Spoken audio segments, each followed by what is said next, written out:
Bismillah. Assalamualaikum warahmatullahi wabarakatuh. Innal hamdalillah nahmaduhu wa nasta'inuhu wa nastaghfiruh wa na'udzu billahi min shururi anfusina wa min sayyiati a'malina. May yahdihillahu fala mudhillalah wa may yudlil fala hadiyalah. Asyhadu an la ilaha illallah wa asyhadu anna Muhammadan abduhu wa rasuluh. Amma ba'du. Puji beserta syukur kepada Allah Subhanahu wa taala yang mana Allah telah memberikan kepada kita nikmat iman dan nikmat Islam. Salawat dan salam mari kita curahkan kepada Nabi kita Muhammad sallallahu alaihi wasallam. Pada kesempatan yang berbahagia ini, saya ingin menyampaikan sedikit motivasi yang berjudul luasnya ampunan Allah Subhanahu wa taala. Telah kita ketahui bahwasannya kita dalam kehidupan kita ini hanya untuk mengabdi kepada Allah Subhanahu wa taala, hanya untuk beribadah kepada Allah Subhanahu wa taala. Yang mana hanya seorang hamba yang bisa bertakwa kepada Allah Subhanahu wa taala. Dan ketika kita bertakwa kepada Allah Subhanahu wa taala, kita tidak ada daya dan upaya kecuali dengan Allah Subhanahu wa taala, dengan Allah telah memberikan kepada kita kekuatan untuk beribadah kepadanya. Di antaranya dalil Al-Qur'an, A'udzubillahi minasyaitonir rajim. Bismillahirrahmanirrahim. Wasari'u ila maghfiratin mir rabbikum wa jannatin arduhas samawati wal ard uiddat lil muttaqin. Dan segeralah menuju ampunan Allah Subhanahu wa taala, yang ampunan itu seluas langit dan bumi. Dan barang siapa yang bertakwa kepada Allah SWT, Allah akan memberikan kepada kita surganya yang seluas langit dan bumi. Dalam tingkatan kehidupan kita ini banyak sekali macam-macamnya. Dan Allah telah memberikan kepada kita rezeki yang luas. Apa mungkin ketika kita diberi rezeki itu kita tidak ada rasa syukur kepada Allah SWT?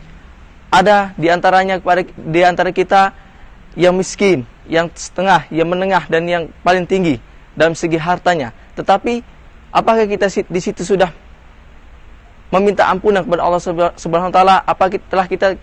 Apa kita telah mengetahui bahwasanya rezeki itu hanya dari Allah Subhanahu wa taala, bukan dari kekuatan kita sendiri untuk bekerja keras itu.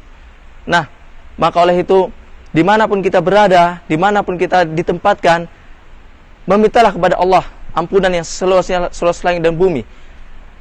Tidak ada ruginya pada kita untuk bertakwa kepada Allah Subhanahu wa taala. Tidak ada ruginya sama sekali. Bahkan ketika kita bertakwa kepada Allah Subhanahu wa taala, hati kita akan tenang dengan mengingat Allah Subhanahu wa taala. Hati kita akan tenang, sangat tenang untuk mengingat Allah Subhanahu wa taala. Bahwasanya di situ kita telah mendapatkan kenikmatan dalam ibadah kepada Allah Subhanahu wa taala. Di antaranya yaitu ibadah salat, puasa, zakat, dan lain sebagainya. Dan ibadah-ibadah sunnah Rasulullah SAW. Kita sudah mengetahui semuanya dalam panduan kita Al-Quran dan Sunnah. Oleh karena itu, bersyukurlah kepada kita semuanya untuk mencari ampunan Allah Subhanahu wa taala. Dan di antaranya sekalian, kita tidak tahu kapan kita akan dicabut nyawa kita.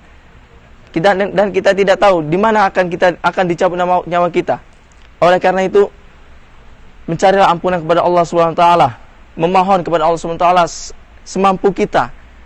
Ikhlaskan niat kita untuk beribadah kepada Allah Subhanahu wa taala. Karena dengan kita mengikhlaskan niat kita untuk berserah diri kepada Allah Subhanahu wa taala, insyaallah Allah akan memberikan ketenangan pada hati kita. Dan ketika kita ikhlas dalam ibadah, dan di situ Allah telah mencabut nyawa kita, Allah akan memberikan hisab yang ringan dengan kita ketakwaan Allah kepada Allah Subhanahu wa taala. Oleh karena itu, dalam kehidupan kita ini hanya ada dua, hayatun nas baina maksiyah wa ta'ah. Nah, di sini kita ketahui antara kita pilih ketaatan dan kemaksiat. Ketika kita memilih ketaatan dan kemaksiat, di situ kita akan mendapatkan bahwasanya kenikmatan dalam beribadah akan selalu ada pada diri kita. Nah, ketika kita mengambil kemaksiatan ini, kita tidak akan mendapat kenikmatan itu dalam ibadah. Bahkan dosa yang akan kita dapatkan pada diri kita sendiri dan kepada orang lain yang sekeliling kita itu. Maka oleh karena itu, berusahalah dimanapun antum berada, dimanapun anda berada, untuk bertakwa selalu kepada Allah Subhanahu Wa Taala. Kuatkan keimanan antum dalam dimanapun antum berada, karena kita tidak tahu di mana Allah akan mencabut nyawa kita. Dalam keadaan apa? Dalam keadaan apakah kita dicabut oleh Allah Subhanahu Wa Taala? Mungkin di situ ketika kita berniat untuk berusaha selalu beramal soleh, selalu beribadah kepada Allah, semoga Allah di situ semoga Allah situ mencabut nyawa kita dengan keadaan ibadah dan beramal soleh. Berusahalah semaksimal mungkin dalam ibadah itu dan ikhlaskan dalam ibadah. Mungkin hanya ini yang bisa saya sampaikan. Lebih dan kurang saya mohon maaf. Assalamualaikum warahmatullahi wabarakatuh.